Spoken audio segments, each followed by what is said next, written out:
Assalamualaikum warahmatullahi wabarakatuh dan selamat pagi. Salam sejahtera untuk kita semua. Di pertemuan yang lalu kita telah membahas tentang medan magnet, di mana medan magnet ini ditimbulkan oleh muatan yang bergerak. Dan medan magnet ini akan menghasilkan gaya pada sebuah muatan yang bergerak atau arus yang bergerak, di mana gayanya itu kita sebut dengan gaya Lorentz. Oke, jadi gaya Lorentz itu kita kemarin sudah bahas. F ini adalah gaya yang ditimbulkan oleh medan magnet terhadap sebuah muatan dengan yang bergerak dengan kecepatan V di cross B. Oke, ini kemarin kita sudah bahas, ini kita sebut dengan gaya Lorentz.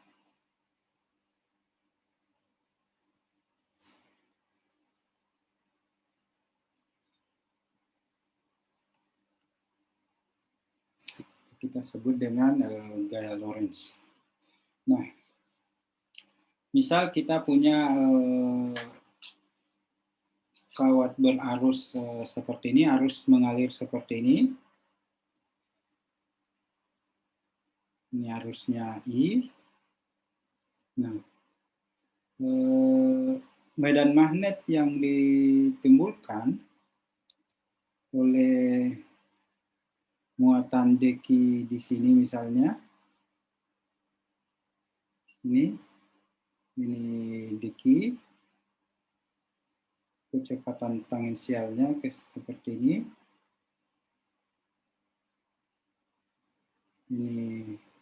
ke direknya, maka B-nya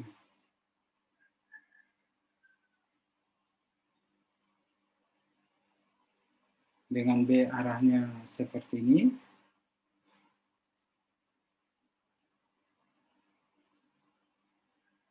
Maka DF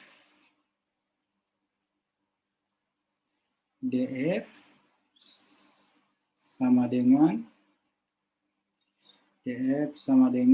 deki. Jadi ini medan magnet eksternal yang bekerja terhadap sebuah muatan yang bergerak, di mana B-nya itu adalah medan magnetnya kita simbolkan dengan B, dan bekerja pada sebuah elemen kecil yaitu deki. Deki ini PD di cross B.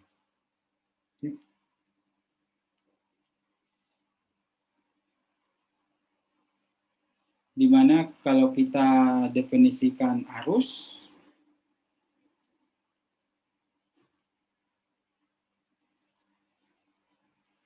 itu I sama dengan deki dt, sehingga deki di sini bisa kita ganti menjadi deki sama dengan I kali dt. PD cross B.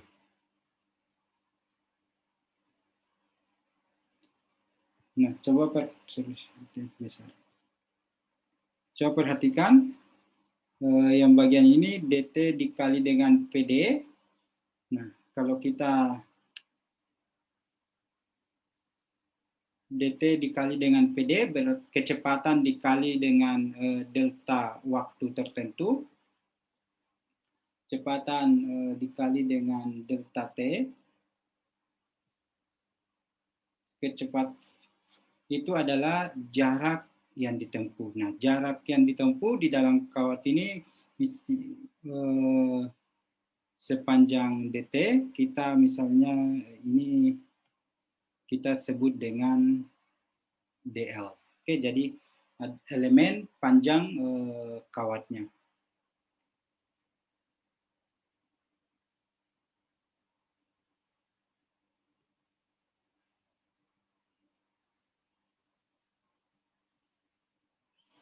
Nah,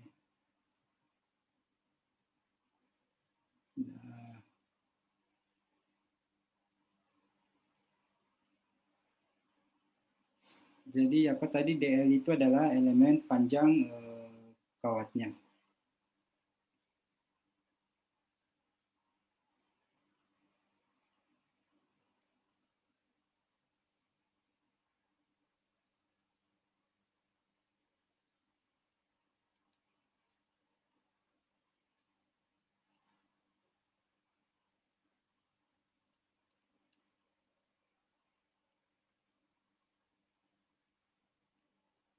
Oke, maaf tadi ada apa gangguan apa kesalahan teknis sedikit. DL, maka ini DF bisa kita ganti jadi I PD, ini adalah DL cross B. Oke, jadi bisa diganti seperti ini. Kalau keduanya kita integralkan, ini kita dapat F, ini jadi integral I DL cross B. Jadi ini gaya yang bekerja pada sebuah elemen kawat.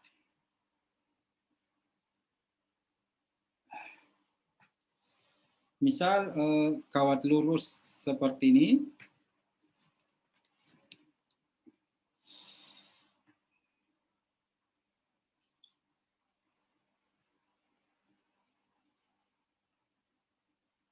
Ini dia lirik arus. Ini misalnya panjangnya L. Medan magnetnya, sini ada medan magnet masuk ke dalam bidang. Maka FB-nya, gaya magnet yang bekerja pada kawat ini, FB sama dengan integral I DL cross B. Nah, integralnya DL cross B di sini jadi I B L. Ini besarnya ya, kalau kita ini jadinya FB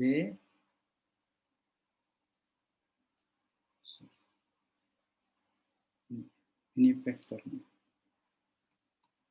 Jadi apa, kalau sebuah kawat lurus seperti itu, dia berada di dalam sebuah medan magnet. Jadi di sini ada medan magnet.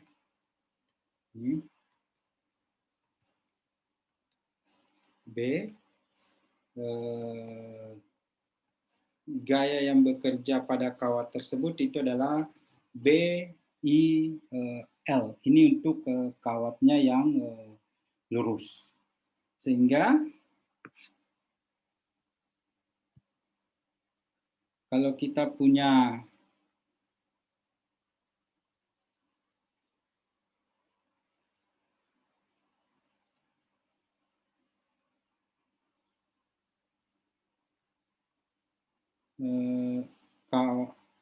kawat seperti ini,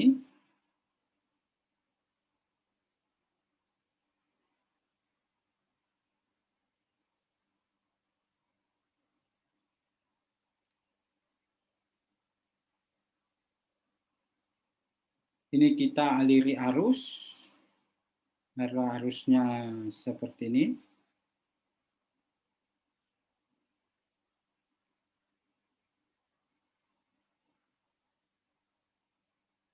Ini ya.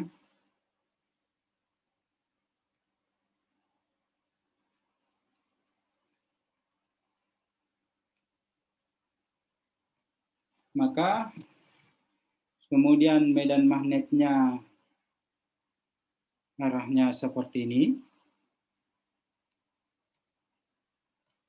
Medan magnetnya arahnya seperti ini. Maka ini misalnya bentuknya ini di sini panjangnya A, ini panjangnya A, maka gaya magnet yang bekerja pada elemen ini, kita perhatikan elemen ini, itu sama dengan ini,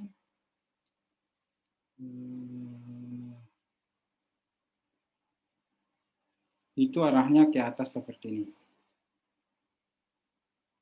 Ini F, kemudian yang di sini arahnya ke bawah.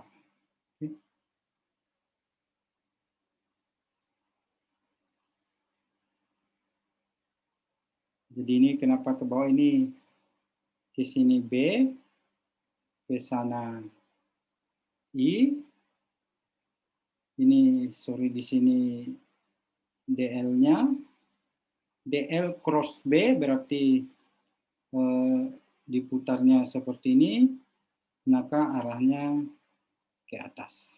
Oke. Nah, karena ada dua buah pas, sedangkan yang di sini, sorry, ini F-nya sama dengan 0, karena dia searah. Sorry, sudut yang dibentuk itu 180 derajat. Sini 0, sini juga F-nya 0. Sehingga di sini F sama dengan I, L-nya adalah A, dikali dengan B.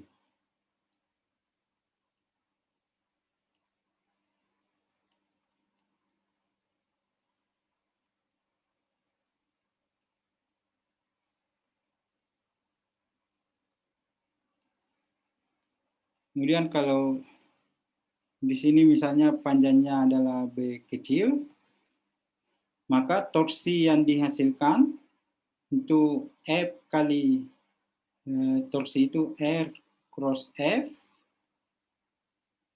maka besarnya torsi ini kalau kita besarnya itu adalah I, jadinya B, I AB dikali dengan F. Jadi apa? Ini akan berputar seperti ini. Oke. Nah, nanti kita lihat di berputar. Nah, pada saat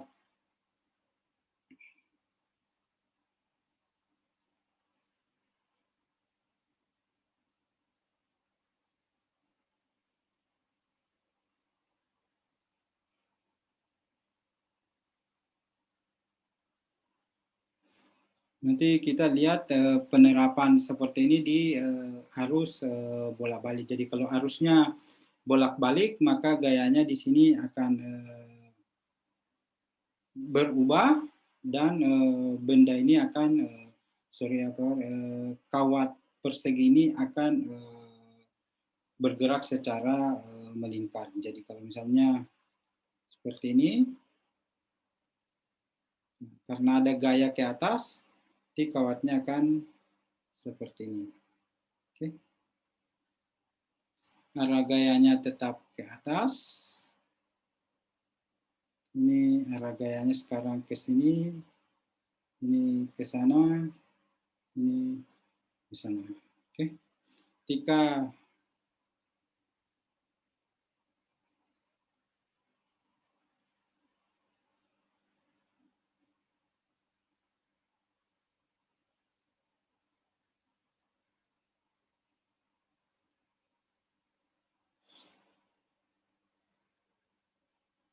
ini B-nya seperti ini. Oke.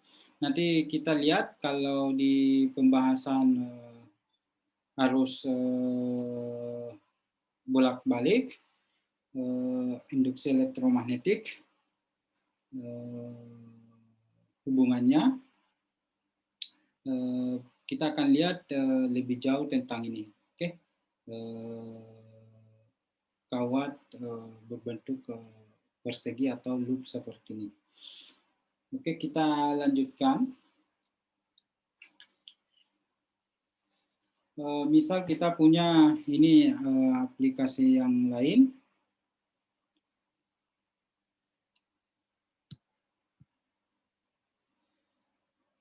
So, kita punya muatan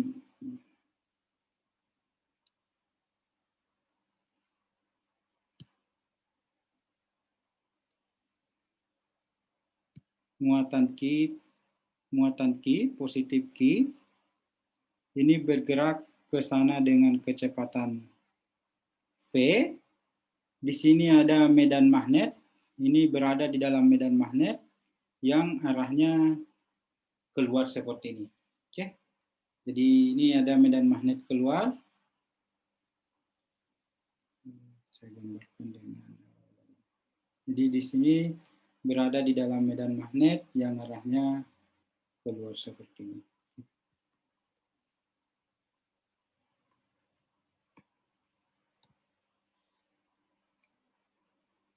Nah, karena medan magnet ini gayanya keluar, maka gaya Lorentz-nya arahnya akan seperti ini. Ini F, maka muatan ini akan bergerak secara melingkar seperti ini.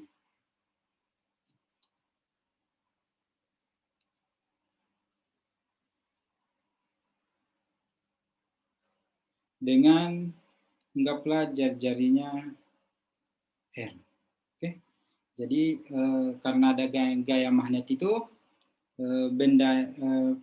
partikel bermuatan ini medan magnetnya di sini B semua seragam. Medan partikel itu akan bergerak melingkar, di mana F ini bertindak sebagai gaya sentripetal,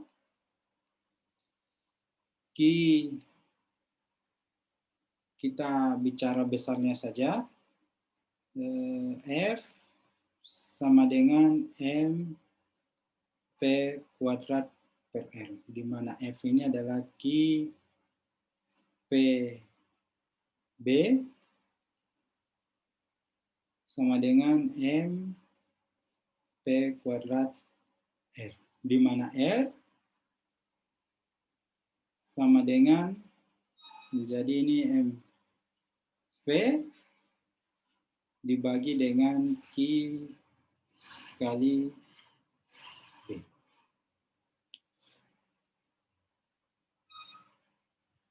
Sehingga kalau kita mempunyai, coba perhatikan, kalau kecepatannya tetap, B-nya tetap, massanya berbeda, semakin besar massanya, maka jari-jarinya itu akan semakin besar. Nah, ini biasa digunakan untuk spektroskopi massa. Jadi kalau misalnya kita partikel itu kita tembakkan dari sini, partikel kita tembakkan ke atas dengan kecepatan V, di sini ada medan magnet yang arahnya ke dalam, maka partikel ini akan bergerak seperti ini.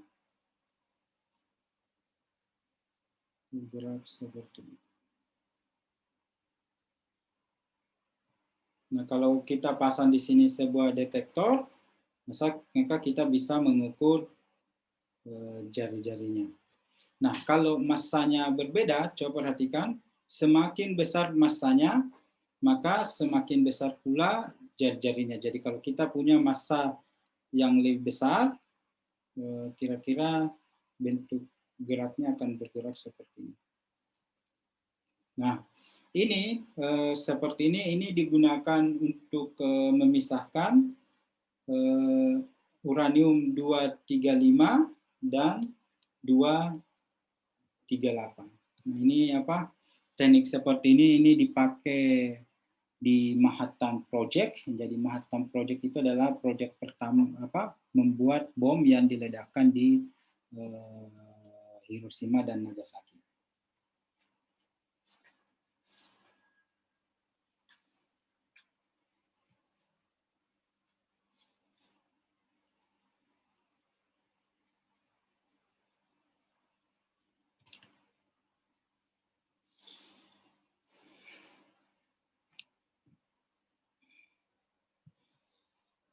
Contoh yang lain yang menjadi penerapan gaya Lorentz,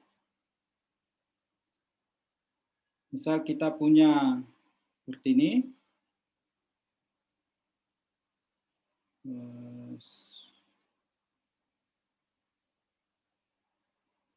kita gambar lebih besar sedikit.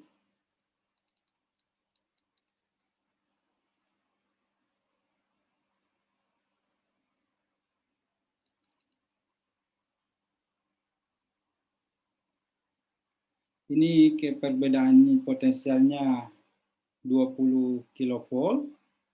Jadi ini sumber tegangan. Nah, ketika kita punya muatan bergerak di misalnya posisi awalnya di sini,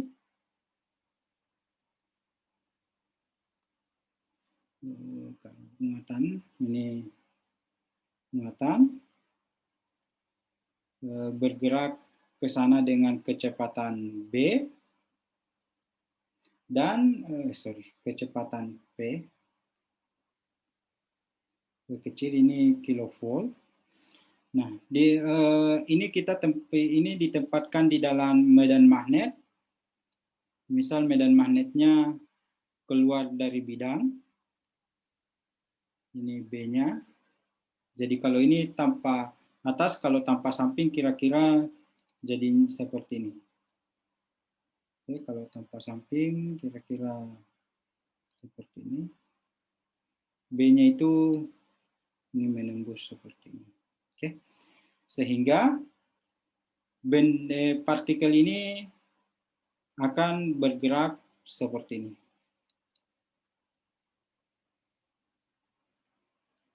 Bergerak seperti ini. Nah, pada saat dia masuk di sini, dia dipercepat. Dia dipercepat. Nah, dia dia dipercepat oleh potensial 20 kilovolt. Seperti ini, dia dipercepat di sini.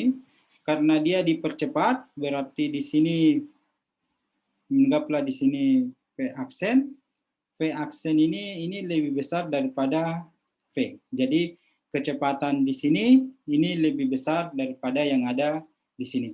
Karena dia kecepatannya lebih besar, maka menurut persamaan tadi ini semakin besar kecepatannya, ini maka R-nya juga akan semakin besar. Maka di sini geraknya menjadi seperti ini.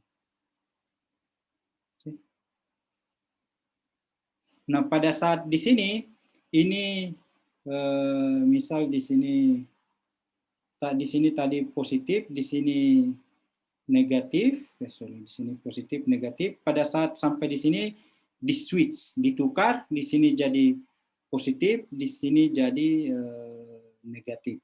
Oke, jadi di switch karena dia di switch, maka partikel sekarang dipercepat arahnya ke sana seperti ini, oke, atau polaritasnya berbalik. Karena di bagian sini dipercepat, jari-jarinya akan semakin besar seperti ini. Nah, sampai di sini berulang kembali, jadi partikelnya ini akan bergerak secara spiral dengan kecepatan yang terus bertambah. Nah, ini biasa kita sebut dengan cyclotron. Oke, yang seperti ini kita sebut dengan cyclotron. Nah, cyclotron ini digunakan untuk mempercepat partikel. Nanti di kuliah fisika inti kita bahas kembali bagaimana kita menggunakan cyclotron ini untuk mempercepat partikel dalam melakukan reaksi inti.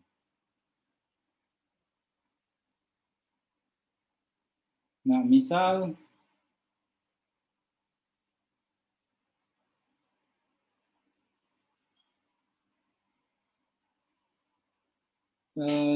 cyclotron seperti ini pertama kali dibuat oleh Lawrence dan dapat Nobel Prize